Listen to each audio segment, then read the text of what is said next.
जय भीम, नमो बुद्धाय। Equality news में मैं शैला आप सभी का स्वागत करती हूँ। आइए देखते हैं इक्वालिटी न्यूज बुलेटिन में कुछ प्रमुख खबरें। पिछले एक साल से कृषि कानूनों के खिलाफ किसान आंदोलन कर रहे थे। आज प्रधानमंत्री नरेंद्र मोदी ने इन तीनों कानूनों को वापस लेने का ऐलान कर दिया है। उन्होंने कहा है कि वह किसानों को समझाने में सफल नहीं रहे। एक साल से ज्यादा लंबे समय से चल रहे किसान आंदोलन के आगे मोदी सरकार ने झुकते हुए तीनों कानूनों को वापस लेने का फैसला किया है। पीएम मोदी ने किसानों से क्षमा मांगते हुए यह ऐलान किया। उन्होंने यह भी कहा कि वह शायद किसानों को समझा नहीं पाए। प्रधानमंत्री ने कहा कि इस महीने के अंत में शुरू हो रहे संसद सत्र में तीनों कृषि कानून वापस लेने की प्रक्रिया शुरू कर दी जाएगी। उन्होंने कहा कि किसान अब अपने घर और खेतों को लौट जाए। प्रधानमंत्री मोदी ने गुरु पर्व के मौके पर देश को संबोधित करते हुए कहा कि वह किसानों को समझा नहीं पाए, इसलिए कानून वापस ले लिए जाएंगे। उन्होंने यह भी कहा कि कृषि कानूनों का उद्देश्य पवित्र था और यह किसानों के हित में था। पीएम मोदी ने कहा कि बहुत सारे वैज्ञानिकों, किसान संगठनों ने इस कानून का स्वागत भी किया था। केंद्र सरकार के कृषि कानूनों को वापस लेने का ऐलान करने के बाद विपक्षी दलों के नेताओं की लगातार प्रतिक्रियाएं आ रही है। महाराष्ट्र के मंत्री और एनसीपी नेता नवाब मलिक ने भी इस पर अपनी राय रखी। नवाब मलिक ने कहा है कि हार के डर से मोदी सरकार ने कृषि कानून वापस लिए हैं। केंद्र सरकार के कृषि कानूनों को वापस लेने के ऐलान के बाद विपक्षी दलों के नेताओं की लगातार प्रतिक्रियाएं आ रही है।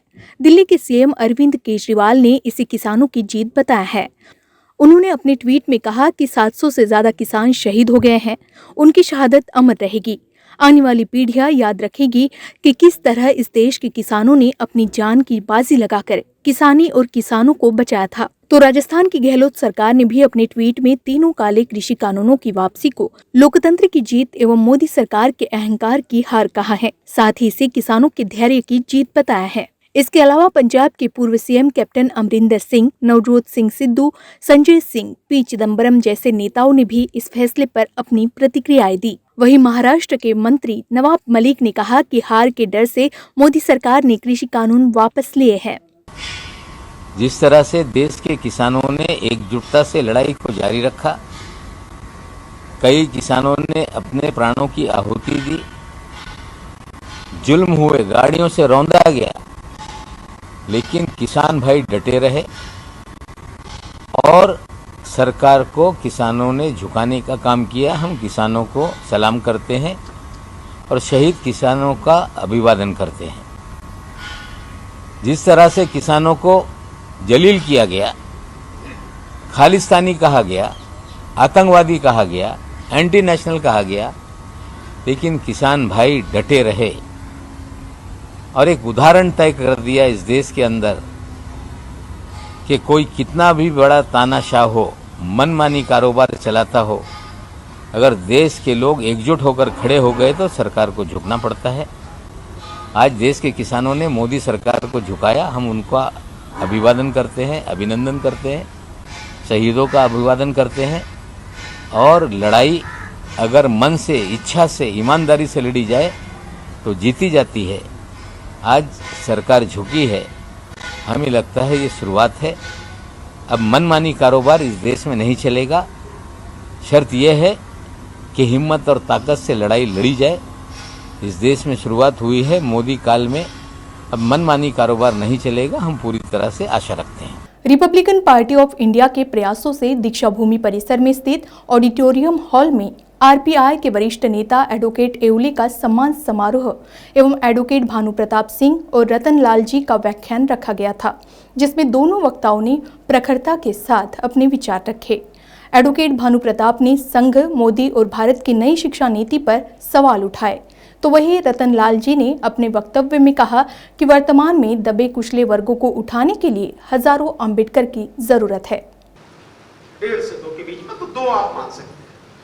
जैसे ही इसको प्राइवेट हाथों में बेचेंगे, यानी सड़क, और यहां आप देखिए कितनी मजेदार बात है, सरकार 1,98,000 करोड़ रुपया रोड टैक्स के लिए, रोड डेवलपमेंट के लिए, इंफ्रास्ट्रक्चर के लिए सेस के माध्यम से 1,98,000 करोड़ रुपया केवल सेस के माध्यम से देश की जनता से वसूल चुकी है।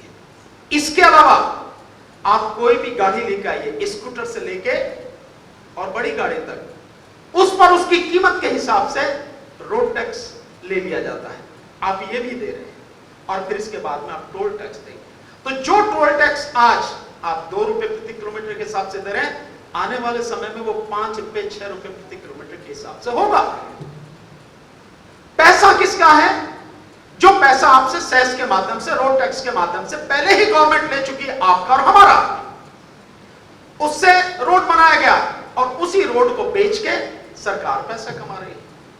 और स्वाभाविक है कि बिना दलाली के कोई काम होगा नहीं। अगर 1,60,000 करोड़ में कमा रहे और बेचेगी तो कम से कम 50,000 करोड़ तो सरकार भी इसमें कमाएगी। बहुत सीधी सी बात है, इसमें कोई ऐसा मोटा गणित नहीं है कि सरकार कोई भी काम कर रही है उसमें दलाली उसकी रहनी रहनी। ये जो सारी चीजें हैं, इनसे न केवल नौकरियां जा रही हैं, बाकी और भी बहुत बड़ा नुकसान लगातार SC, ST, OBC और माइनॉरिटी का हो रहा है। अब बात यह है कि ये निजीकरण क्यों कर रही है? ये नागपुर है, एक तरफ बाबा साहब की पुण्य कर्म भूमि है, धम्म भूमि है, दीक्षा भूमि है। दूसरी तरफ RSS का हेडक्वार्टर भी यहां पर, यहीं से चलती हैं सारी चीजें, जो भी सारा वहां कुछ हो रहा है। हालांकि आज की तारीख में थोड़ा सा उलट हो गया है कि मोदी और अमित शाह जो चाहते हैं वो भी RSS को मानना पड़ता, लागू करना पड़ता। पहले ये होता था कि जो RSS कहेगी वही बीजेपी को करना पड़ता था, अब थोड़ा सा रिवर्स भी हो गया है। लेकिन मेन तो यही है, और मेन वही है जो आप जानते, गोलवलकर की किताब बंच ऑफ थॉट्स, वो जो सारी चीजें, ये उसी एजेंडे के तहत सारे काम हो रहे हैं। मैंने एक सवाल ही उठा दिया ना, मैं एक खाली महाराष्ट्र की बात नहीं है। बाबा साहब ने 1945-46 में लॉर्ड लिथलिंगो नाम था, उनसे 3 लाख रुपए पर एनम सरकार से फेलोशिप लेके छात्रों को भेजा। ठीक कर रहा हूं सर? सरकार से छात्र, यादव साहब आपको याद होगा उस समय छात्रों को भेजा था। 15 या 19 छात्र गए थे, मैंने पढ़ के एक वीडियो बनाया था भाई। 18 यहाँ गए थे, उसके बाद वो पता नहीं, लोग कहते हैं कहां आए, नहीं गए, कौन थे नहीं थे पता नहीं। इसको आपने ढाल बना लिया। अरे वो जाते हैं यार, भानु प्रताप जी इन्हीं लोगों से काम नहीं, विधायक कोई मिडिल क्लास लोगों से काम नहीं लेना, लड़े है कौन? अगर पढ़े लिखे लोगों ने बाबा साहब को धोखा दिया है तो पढ़े लिखे लोगों ने बाबा साहब को जिंदा भी किया है, यह भी उतना सही है। हम आप लोग नहीं पढ़े रहते तो यहाँ इतनी सभा में बैठ के क्या बात करते रहते? इन्हीं लोगों ने जिंदा भी किया है। और जब से हायर स्टडीज में, विश्वविद्यालयों में, वकालत में जाने का थोड़ा सा दिमाग खुला, नहीं तो सब लोग जितने लोग बैठे हुए हैं सबसे पूछिए बेटा बेटी क्या कराओगे, तो IAS, इंजीनियर और डॉक्टर। सही कर रहा हूं नहीं कर रहा हूं? सही कर रहा हूं? तो सब लोग IAS ही बनाओगे तो 60 साल बाद रिटायर करेगा तो एनर्जी कहां से रहेगा? सुबह से लेकर 9 बजे रात तक बेचारा बाबू लोग खटता बहुत है ऑफिस, उसके पास एनर्जी ही नहीं रहती है कि आके मिशन का काम करेगा और सामाजिक काम करेगा। मैं कोई शिकायत करने के लिए नहीं कर रहा, एक को कलेक्टर बनाओ तो एक को इकोनॉमिस्ट भी बना लो। आपको क्या लग रहा है कि मंत्री और IAS ऑफिसर आपके मुक्ति की लड़ाई लड़ेगा? किसी कंफ्यूजन में, गफलत में नहीं रहिएगा। कांग्रेस ने मोदी सरकार के खिलाफ तीव्र आंदोलन छेड़ दिया है। जन विरोधी नीतियों के खिलाफ युद्ध का आगाज करते हुए शुक्रवार को नई मुंबई में पैदल मार्च निकाला गया। देश की जनता को अच्छे दिन का झूठा सपना दिखवाकर केंद्र की सत्ता में आई बीजेपी ने पिछले 7 साल में आम जनता का जीवन बेहाल कर दिया है। आसमान पर चढ़ती महंगाई, डीजल, पेट्रोल और रसोई गैस की बढ़ती कीमतें और बेरोजगारी ने जनता की कमर तोड़ी है। यह आरोप कांग्रेस ने लगाया है, जिसके मद्देनजर कांग्रेस ने मोदी सरकार के खिलाफ तीव्र आंदोलन छेड़ दिया है। केंद्र सरकार की जन विरोधी नीतियों के खिलाफ युद्ध का आगाज करते हुए कांग्रेस कार्यकर्ताओं ने नई मुंबई में पैदल मार्च निकाला। इस पैदल मार्च में मुंबई और महाराष्ट्र कांग्रेस के तमाम कांग्रेस नेताओं के साथ साथ महाराष्ट्र प्रभारी HK पाटिल ने भी हिस्सा लिया। देश में महंगाई और महंगाई इतनी बड़ी है मोदी सरकार के राज में। आज हम लोग महाराष्ट्र में नाना पाटिल जी के आदेश से हम लोग नेहरू ब्लॉक के माध्यम से यहाँ पे जन जागरण रैली, महंगाई के विरोध जन जागरण रैली का आयोजन हमने किया था। आज गैस सिलेंडर के भाव आप इतने बड़े कि रोटी, अगर होटल में रोटी भी खरीदने जा रहे हैं तो रोटी के दाम भी आज डबल हो गए। आज देखिए ये सरकार, मोदी सरकार महंगाई इतनी बढ़ा के रखी है। जिस टाइम हमारी कांग्रेस की सरकार थी वहाँ वो टाइम 300-400 रुपया सिलेंडर का भाव था, आज 1000 रुपया क्रॉस किया है। पेट्रोल के दाम आपने देखे रहेंगे 100 रुपया क्रॉस किया है। आज इतनी हालत, ये गरीब जनता की इतनी हालत है, तभी मोदी सरकार जुमलेबाजी कर रही है। के खिलाफ हमने पदयात्रा निकाली है कांग्रेस नेहरू ब्लॉक की तरफ से कि मोदी सरकार को कहीं थोड़ा सा भी अगर गरीब लोगों पे दया आ जाए, इसलिए हमने ये यात्रा निकाली थी। आज इतनी महंगाई बढ़ गई है कि गरीब लोगों को जीना मुश्किल हो गया है। आज सिलेंडर के भाव 130, पेट्रोल डीजल के भाव भी इतने बढ़ गए हैं कि आम जनता उसको खाना भी मिलना बहुत मुश्किल है।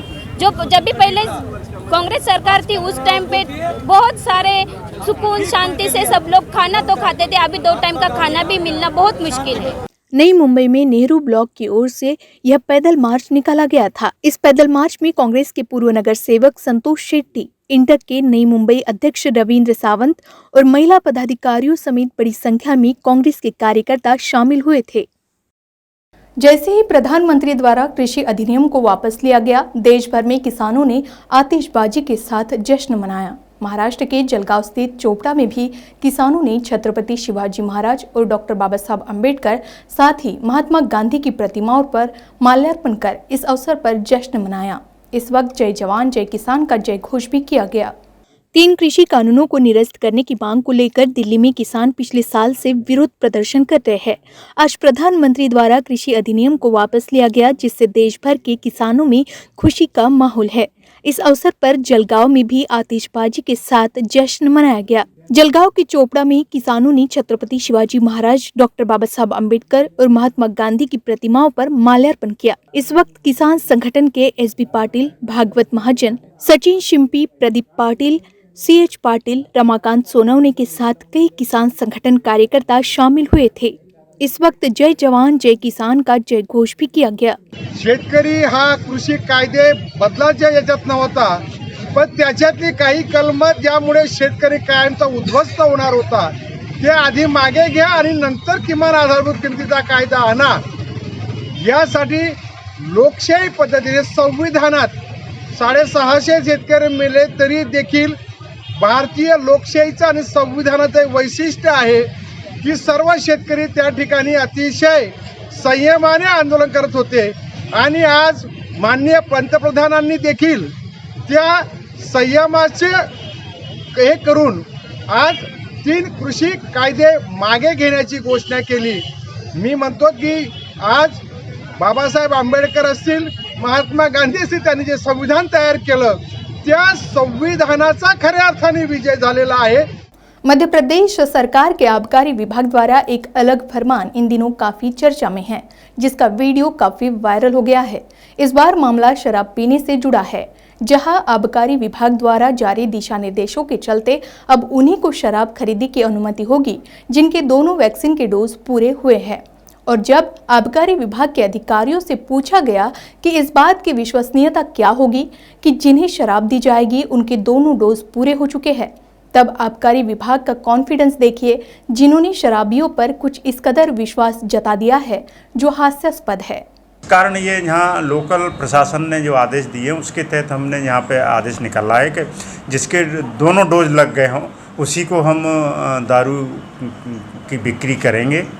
और उससे पूछता है सेल्समैन कि भाई आपके दोनों डोज लग गए, तो दोनों डोज लग जाते हैं तो हम उसको बिक्री कर रहे हैं और प्रेरित भी कर रहे हैं। हम बोर्ड भी लगवा रहे हैं कि हर एक दुकान पे बोर्ड लगेगा कि भाई दोनों डोज वालों को ही दारू बेचेंगे। वेरीफाई कैसे होगा सर, किस तरह से उसको वेरीफाई? ये तो उसकी ईमानदारी से वो बोलेगा कि हाँ मेरे लग गए हैं। और हिंदुस्तान में अधिकतर हमारा खुद का अनुभव है कि दारू पीने वाला सही बोलता है, झूठ नहीं बोलता। तो सर मतलब कोई सर्टिफिकेट भी देखा जाएगा या? नहीं सर्टिफिकेट नहीं, वो तो जो खुद ही जो ग्राहक बोलेगा हाँ मेरे दोनों लग गए हैं उसको दे रहे हैं। मध्य प्रदेश के बुरहानपुर में अंग्रेजों के समय में बने कोतवाली थाने का स्वरूप बदल दिया गया। ISO सर्टिफिकेट के लिए थाने को उसी मापदंड के अनुसार नया रूप दिया गया है। इसका लोकार्पण गुरुवार को बुरहानपुर SP DIG और खंडवा क्षेत्र के सांसद ज्ञानेश्वर पाटिल ने किया। बुरहानपुर में नए थाने का लोकार्पण समारोह गुरुवार शाम 5 बजे आयोजित किया गया था। बता दें कि बुरहानपुर जिले में जितने भी पुलिस थाने हैं उनको ISO सर्टिफाइड दिलवाना और जो भी पुरानी पुलिस थाने हैं उनको तोड़कर नया बनवाना ये बुरहानपुर पुलिस का उद्देश्य है। इसी को लेकर कुछ महीने पूर्व निम्बोला थाना और लालबाग थाने का नवीनीकरण कराया गया था। ISO 9001 प्रमाण पत्र के लिए कोतवाली थाना उत्कृष्ट थाने के रूप में विकसित किया गया है। इसे मुकबधिर और बाल मित्र थाना भी बनाया गया है। आधुनिक सुविधाओं से सुसज्जित इस थाने में टेबल, कुर्सी, मालखाना, रिकॉर्ड रूम काफी उच्च स्तर का बनाया गया है। जहां पुलिसकर्मी अफसर बैठेंगे वहां नाम पट्टिका लगाई जाएगी। फर्नीचर भी काफी गुणवत्ता वाले तैयार किए गए हैं। यह शिकायत लेकर आने वाले लोगों को परेशान भी नहीं होना पड़ेगा, क्योंकि यहाँ रिसेप्शन काउंटर भी बनाया जा रहा है। सबसे पहले तो मैं हमारे मध्य प्रदेश के लोकप्रिय मुख्यमंत्री जी को बधाई दूंगा कि जो आज थाने की कायाकल्प जो हुई है ये किसी राज में हुई है तो शिवराज जी के राज में हुई है। क्योंकि थाने में जो चाहे हमारा TI हो, आरक्षक हो या जवान हो, तो उनके भी बैठने की व्यवस्थित व्यवस्था हो, उनको भी रिकॉर्ड जो संधारण रखते हैं वो भी व्यवस्थित हो। नहीं तो हमने पहले देखा है कि कहाँ पर पोटला बांध के पड़ा रहता था, ना बैठने की जगह ढंग से होती थी। जब स्टाफ के लोगों के लिए ही जगह अच्छी नहीं होती तो जो फरियादी आता था उसको भी खड़े खड़े अपनी बात रखना पड़ती। लेकिन मैं हमारे SP साहब को, हमारे DIG साहब को भी धन्यवाद दूंगा कि आपके मार्गदर्शन में एक नहीं आज ये तीसरा थाना ISO सर्टिफाइड हुआ है। थाना का परिवेश यदि अच्छा होगा, अच्छा माहौल होगा तो निश्चित तौर से यहाँ जो अधिकारी हैं, कर्मचारी हैं, उनको काम करने में बहुत अच्छा माहौल मिलेगा और बहुत अच्छे मन से काम कर सकेंगे। उसी कॉन्सेप्ट को लेकर के यहाँ के पुलिस अधीक्षक ने ये पहल की है कि शासन का तो पैसा है ही, इसमें जन सहयोग भी लिया गया है, जिसके कारण ये थाने को जीर्णोद्धार करके उसका लोकार्पण आज हुआ है। और निश्चित तौर से इसका लाभ आम जनता के साथ साथ पुलिस कर्मचारियों का मनोबल भी ऊंचा रखेगा और उनको काम करने में एक अच्छा सा माहौल, अच्छा सा वातावरण उपलब्ध कराएगा। मध्य प्रदेश बुरहानपुर से अनिल सोहले, इक्वालिटी न्यूज़ के लिए। इक्वालिटी न्यूज़ बुलेटिन में अभी के लिए बस इतना ही। खबरों की अधिक जानकारी के लिए आज ही इक्वालिटी सिनेमा ऐप को डाउनलोड करें और सब्सक्राइब करना ना भूलें। जय भीम, नमो बुद्धाय।